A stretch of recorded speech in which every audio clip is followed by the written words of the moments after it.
For today's class, we're going to be doing section 7-2, part A, and we're going to be using the base 10 blocks. So we're doing problem number 1 from page 352. That problem says, use base 10 blocks to model 3.2 plus 2.32. So we're just going to write the problem on the board so we kind of know what we're working with. So we're doing 3.2 plus 2.32. Sorry, the marker's kind of squeaky. Okay, so first, let's kind of look at what we know.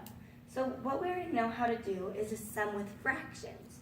So let's kind of use the commutative and associative property and break up the problems that we're working with. So 3.2 can be written in fraction form as 3 plus 2 tenths. And now 2 and 2.32 can be written as 2 plus 3 tenths plus 2 100ths. Because we want to look at these as a place value.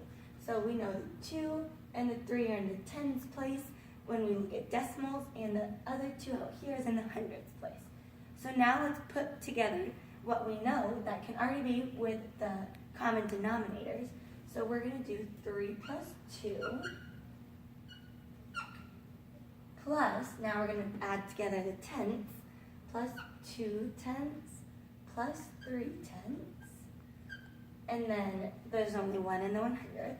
So then plus 2 100ths. So now let's add all of that up and we get 5 plus the 2 plus 3 tenths is going to altogether be 5 tenths. And then plus the 2 tenths is just, the 2 100ths is just 2 100ths still. So now if we put this back in decimal form, we know that the tenths are going to be the first one after the decimal. So the 5 would be the whole number. And then the next 5 would be the first tenth. And then our 2 would be the hundredths place after the decimal. So now let's kind of look at how we can use this for the base 10 blocks. So this was kind of just to get us into the part of using the fractions, like part of wholes. So let's kind of look at it as the whole numbers are going to be the flats. So if we have 3.2, we're going to have 3 flats. So technically there's 100, a flat can be broken into 100. I'll just write the number out so we know what we're working with. And over here it's the 1, 2, 3, 4, 5, 6, 7, 8. 1, 2, 3, 4, 5, 6, 7, 8, 9, 10. Same this way. 1, 2, 3, 4, 5, 6, 7, 8, 9. So that's how we have the blocks of 100. And then this one is also going to be 100.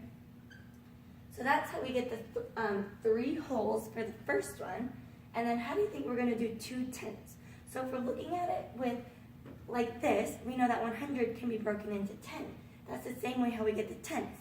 So now we're going to have 2 rods because we know a rod is worth 10. So then that's how we're going to get our 2 tenths. Sorry, the marker's running out. And this is how we get our 3 whole. And now for the second part, we're going to add all of this to 2 flats again. So that's 2 in total. And then now for the 3 tenths, we're going to have the 3 rods. Same way we had the 2 rods.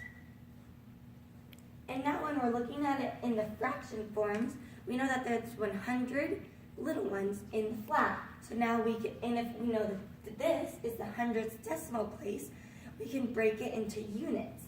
So now we have 2 units to add on.